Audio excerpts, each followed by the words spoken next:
Assalamualaikum warahmatullahi wabarakatuh. Halo, kami dari kelompok 2 dengan anggota saya sendiri Kalsum Latukal, Sahani Nisrina Nadifa, Senzia Khaira Ainin Putri, Neng Ica Diana, dan Humayro. Di sini kami akan memaparkan materi tentang Pancasila sebagai dasar nilai pengembangan ilmu. Selamat menyaksikan. Halo, nama saya Kalsum Latukau. Di sini saya akan menjelaskan tentang hakikat ilmu pengetahuan. Apa itu ilmu? Ilmu itu berasal dari bahasa Arab, yaitu alima, yang artinya pengetahuan. Sedangkan dalam bahasa Indonesia diekuivalenkan dengan istilah sains. Sains itu berasal dari bahasa Latin, yaitu scio dan scire, yang juga berarti pengetahuan.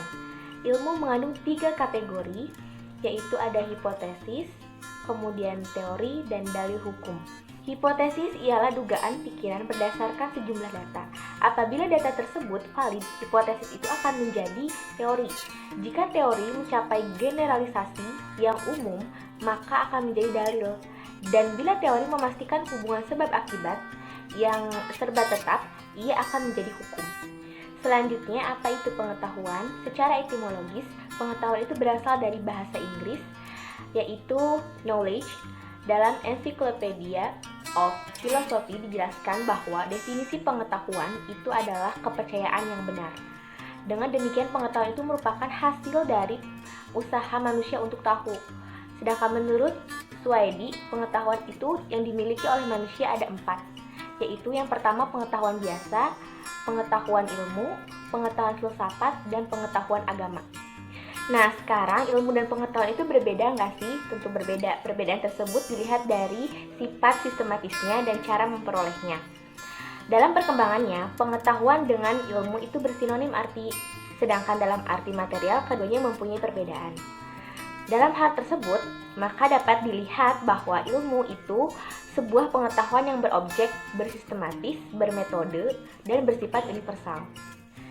Setiap ilmu pasti adalah pengetahuan, namun tidak semua pengetahuan adalah ilmu. Halo, di sini saya akan memaparkan materi tentang perkembangan ilmu pengetahuan dan teknologi. Ilmu pengetahuan berkembang secara bertahap menurut dekade waktu dan menciptakan zamannya. Hal tersebut diuraikan Surajio sebagai berikut. Yang pertama, zaman pra-Yunani kuno.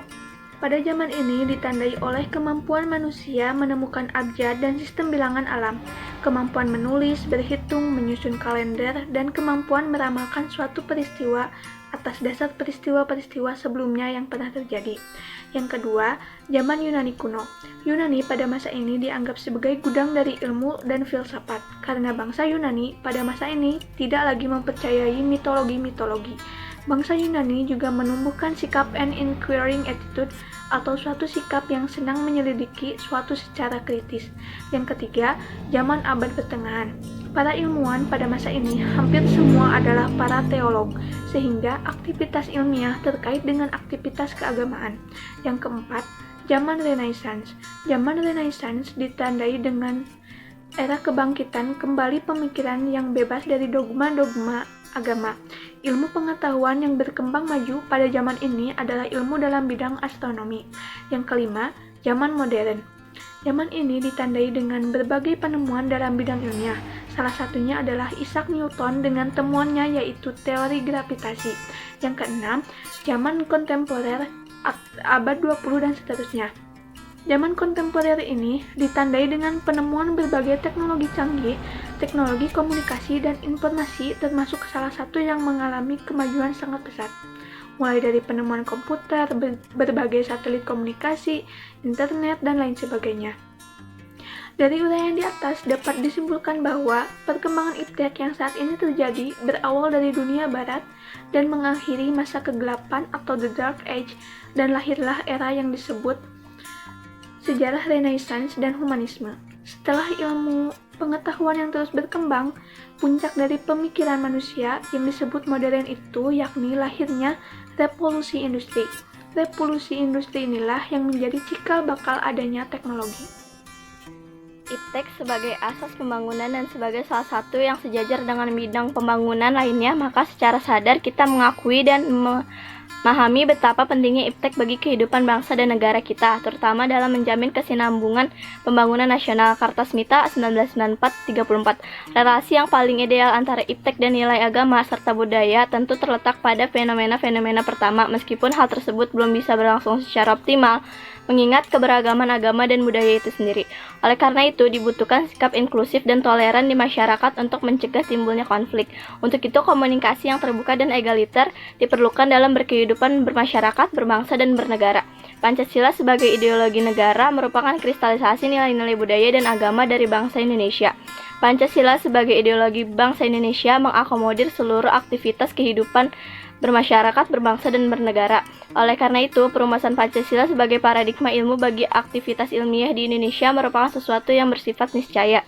Bangsa Indonesia memiliki akar budaya dan religi yang kuat dan tumbuh sejak lama dalam kehidupan masyarakat, sehingga manakala pengembangan ilmu tidak berakar pula pada ideologi bangsa, sama halnya dengan membiarkan ilmu berkembang tanpa arah dan orientasi yang jelas. Dikti 2016 196-197 bahkan menemukan iptek dengan syarat mutlak iptek tersebut tidak bertentangan dengan nilai-nilai Pancasila.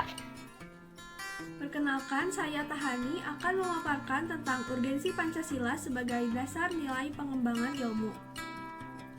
Menurut Surajio, ada 3 faktor indikator bahwa ilmu pengetahuan itu bebas nilai. Yang pertama, ilmu harus bebas dari pengandaian. Yang kedua, perlunya kebebasan usaha ilmiah agar otonomi ilmu pengetahuan terjamin.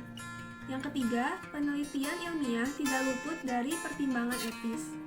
Menurut Sastra Prateja, Pancasila merupakan landasan kebijakan pengembangan iptek dengan poin sebagai berikut.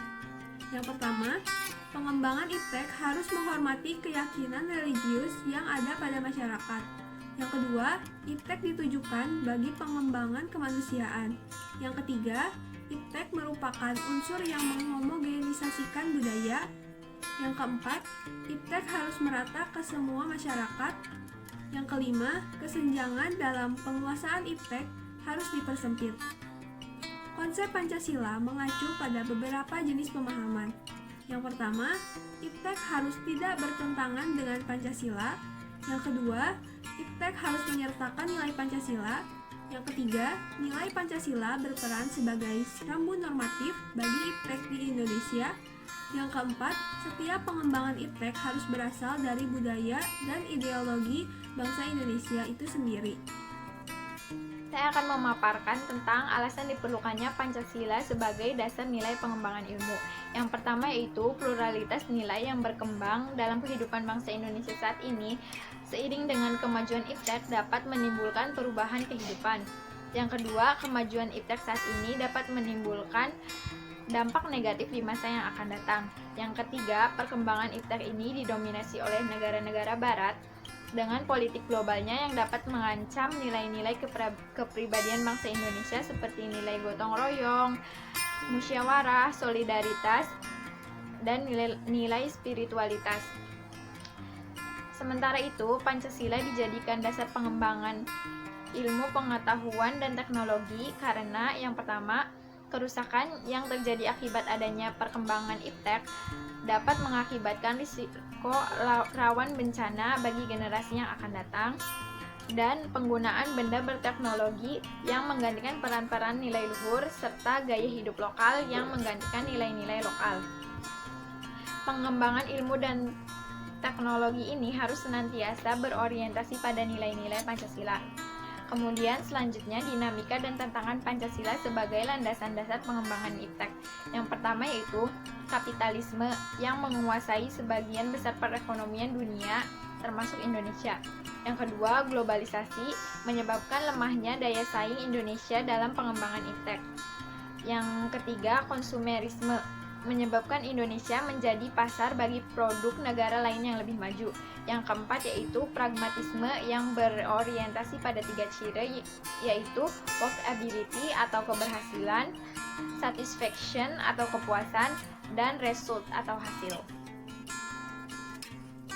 Dalam kaitannya ideologi Pancasila dengan ilmu kesehatan masyarakat yaitu pada sila pertama, setiap individu harus patuh terhadap Tuhannya termasuk dalam rangka memelihara kesehatan. dengan cara tidak mengonsumsi narkoba yang dapat mengganggu kesehatannya. Pada sila kedua, dalam meningkatkan kesehatan, kita harus mempunyai jiwa kemanusiaan. Pada sila ketiga, dalam meningkatkan kesehatan, kita harus bekerja sama antara petugas kesehatan dengan masyarakat. Sila keempat, dalam memutuskan masalah kesehatan harus adanya keputusan desa. Sila kelima, dalam meningkatkan kesehatan kita harus bersikap adil, tidak boleh membeda-bedakan antara satu dengan yang lainnya. Kesan saya dalam mengikuti mata kuliah Pancasila, saya bisa lebih mengetahui lebih dalam lagi tentang makna Pancasila itu sendiri. Kemudian cara belajar yang Bapak terapkan mudah dan cukup dipahami oleh saya. Hanya saja saya terkendala oleh jaringan jika terlalu lama menggunakan Zoom. Kemudian video-video yang Bapak share di YouTube juga sangat mudah dipahami oleh saya. Terima kasih.